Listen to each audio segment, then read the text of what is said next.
បានគួយមកពីចកោមអ្នកដែលខ្ញុំនឹកឃើញដំបូងគេបំផុតហ្នឹងគឺយាយរបស់ខ្ញុំហើយដែលសារយាយរបស់ខ្ញុំហ្នឹងគឺគាត់ចូលចិត្តណាគួយហើយបើសិនជាខ្ញុំនៅពីតូចវិញគឺគាត់ភាកច្រើនទៅភ្នំពេញទៅអីគឺដឹងតែគាត់ទិញគួយយកមកឲ្យហើយពេលឲ្យមានណាមុខឲ្យខ្ញុំរីកដូចក្របជីតែម្ដងគាត់ថាឃ្លានយូរហើយព្រោះអីនៅខាងខ្ញុំនេះគឺមិនមានលក់ទេមានតែខាងសៀមរាបមានតែខាងអីចឹងណាអញ្ចឹងថ្ងៃហ្នឹងចាបានគួយមកគាត់សប្បាយចិត្តខ្លាំងហើយឲ្យតែមកដល់ចំការយាយរបស់ខ្ញុំគឺខ្ញុំមានអារម្មណ៍ថាតែជាខួរក្បាលស្រឡះមែនតែម្ដងដោយសារតែ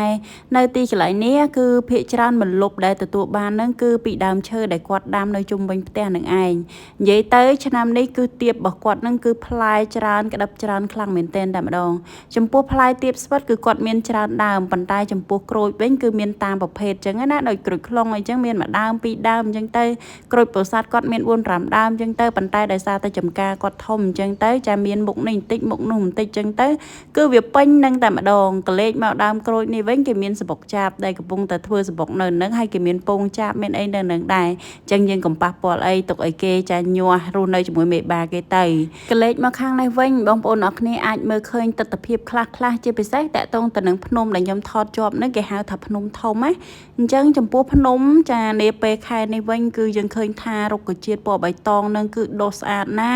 ចាហើយអមជាមួយនឹងដើមត្នោតចាដែលយើងមើលឃើញចាដែលជាដូចជាអត្តសញ្ញាណរបស់ប្រទេសកម្ពុជាយើងដែរហ្នឹងគឺវារឹតតែលើកសម្រស់ដូចនៅក្នុងគំនូរអញ្ចឹងបងប្អូនអរគ្នាហើយបើសិនបើយើងឈរឬក៏អង្គុយលេងនៅទីកន្លែងហ្នឹងគឺយើងទទួលបានខ្យល់ចាតិចរំភើយមកបន្តិចចាប៉ះចំលើខ្លួនរបស់យើងអញ្ចឹងទៅមានអារម្មណ៍ថាឡើងស្រឡះតែម្ដងបើយើងនិយាយអំពីតាមចំការវិញចំការខ្លះហ្នឹងកំពុងតែភ្ជួរដើម្បីនឹងត្រៀមដាំដំណាំផ្សេងទៀតចំណែកឯចំការខ្លះទៀតហ្នឹងគឺមានដំណាំចម្រុះគ្នាមានចំការខ្លះទៅមានស្ពៃចាចំការខ្លះទៅគឺមានខ្ទឹមចាប៉ុន្តែភាគច្រើននៅភូមិរបស់ខ្ញុំគឺសម្បូរជាងគេគឺខ្ទឹមនឹងឯងប៉ុន្តែទោះបីជាយ៉ាងណាក៏ដោយគឺយើងមានដំណាំរួមផ្សំជាច្រើនមុខទៀតព្រោះអីប្រជាកសិករនៅទីកន្លែងនេះគឺមានច្រើនគ្រួសារក្នុងការដែលគាត់កំពុងតែប្រកបចាមុខរបរកសិកម្មចិញ្ចឹមជីវិតនៅឯភូមិរបស់ខ្ញុំផ្ទាល់តែម្ដងបើនិយាយអំពីភូមិដែលខ្ញុំកំពុងតែរស់នៅនេះអាចចាត់ទុកថាជាភូមិកសិកម្មដែលមានវ័យចំណាស់មួយ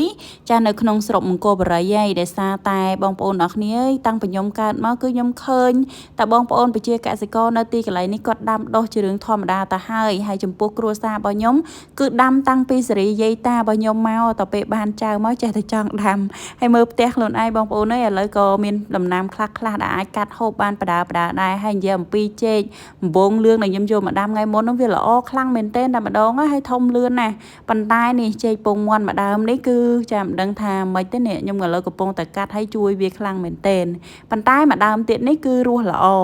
អញ្ចឹងចាខ្ញុំសង្ឃឹមថាចេករបស់ខ្ញុំចានឹងទទួលបានផលនាពេលឆាប់ដែរអរគុណសម្រាប់ការមើលវីដេអូជួបគ្នាវីដេអូក្រោយ